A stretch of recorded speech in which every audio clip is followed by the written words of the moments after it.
So let's start off with the SAT. Brief overview. It started in 1929 and it is developed by the College Board.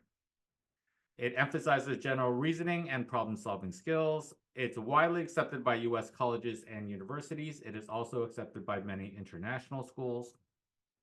Scored on a scale of 400 to 1600. And each section there is math and evidence-based reading and writing. So math and English is scored on a scale of 2 to 800.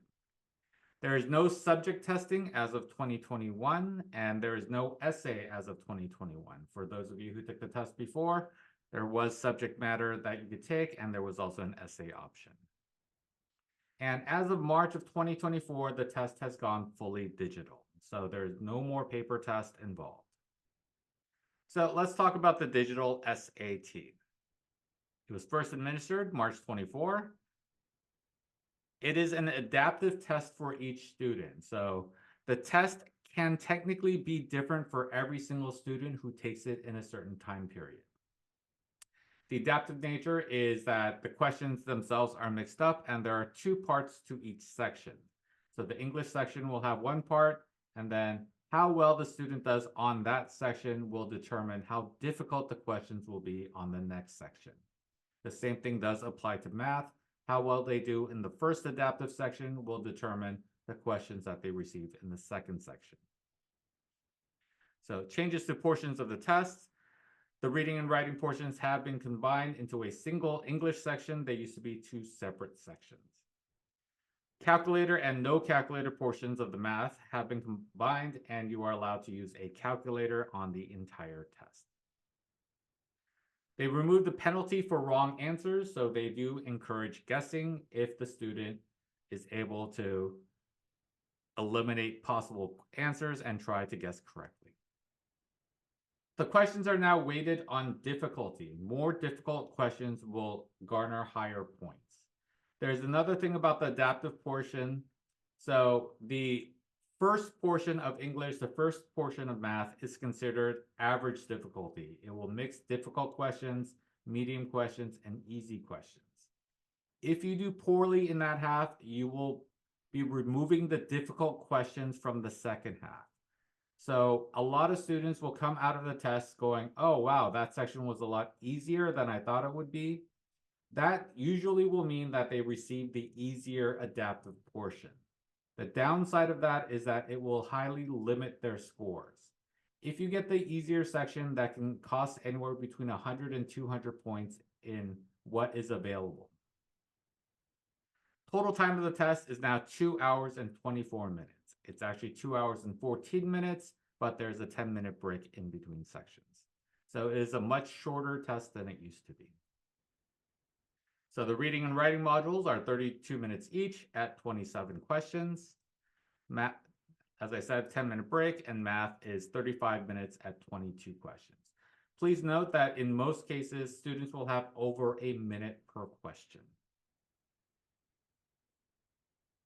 Okay, English. This is what is covered in the English section. I'm not going to go too much into detail, but basics are reading comprehension, command of evidence, words in context. This is mainly for vocabulary.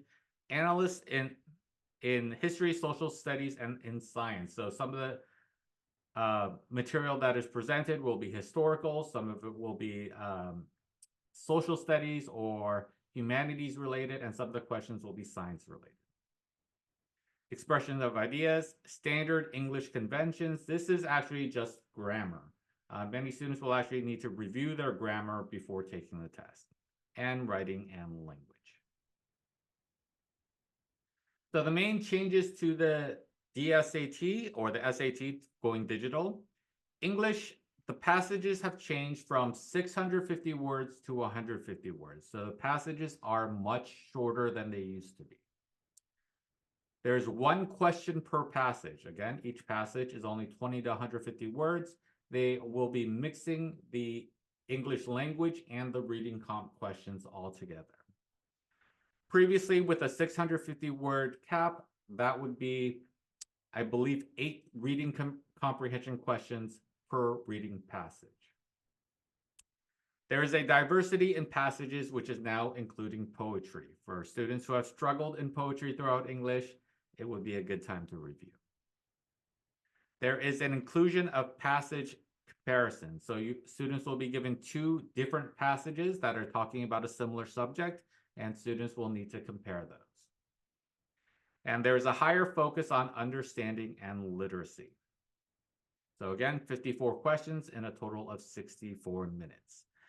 For the higher focus on understanding and literacy, there is actually a smaller focus on vocabulary. Vocabulary does tend to get easier with each iteration of the SAT, but students do still need to have a high level vocabulary in order to answer the questions properly. And as I said, the test is now adaptive. Okay, changes to the DSAT math. So this is what is covered. Heart of algebra. So this will be pre-algebra, algebra, and some algebra 2. Problem solving and data analysis.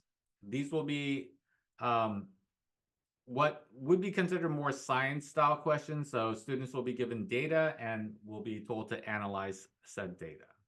Passport to advanced math will be for algebra 2 and some trigonometry questions.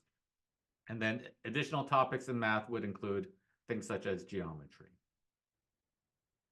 The math changes. The calculator is now allowed on the entire test. Again, because the test is digital, there is a built-in graphing calculator on the software itself, but students are allowed to bring their own personal calculator. If students are used to using their personal calculator, I would actually recommend it because it is a little bit faster. The geometry focus has increased from 5 to 20% of the math questions. For students who have done geometry 2, 3, maybe even 4 years ago, I would highly recommend review geometry before the test. Comprehension questions. Word problems have increased to 30% of the test. There's an increase in mixed questions that will require multiple steps. So instead of solving a single question, students will need to combine different parts of math to answer a single question in some cases. There are 44 questions in 70 minutes.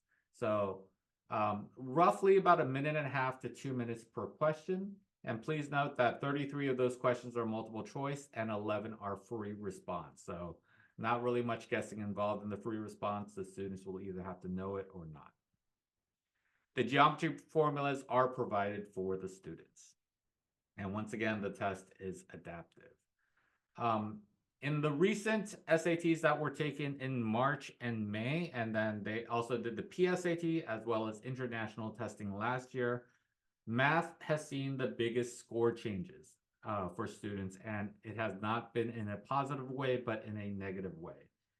Most students have seen anywhere between a 50 to a 200 point drop in math, especially for students who were scoring higher. So this is something that I highly recommend students review before testing. So the percentiles, what do the scores actually mean? As I said, 1600 is a perfect score, and we'll just drop down to 990. We're not going to go all the way to 800, but if a student scores 1530 to 1600, they are in the 99th percentile or even higher. So this means that they are the top one student out of 100. And then so forth. 1500 to 1530 is 98 to 99, and so forth. We'll actually review these scores in terms of colleges a little bit later on, but depending on the student, the classes that they've taken in high school, as well as their grades, most universities will have an idea of what the student should score. So please keep that in mind when it comes to application time.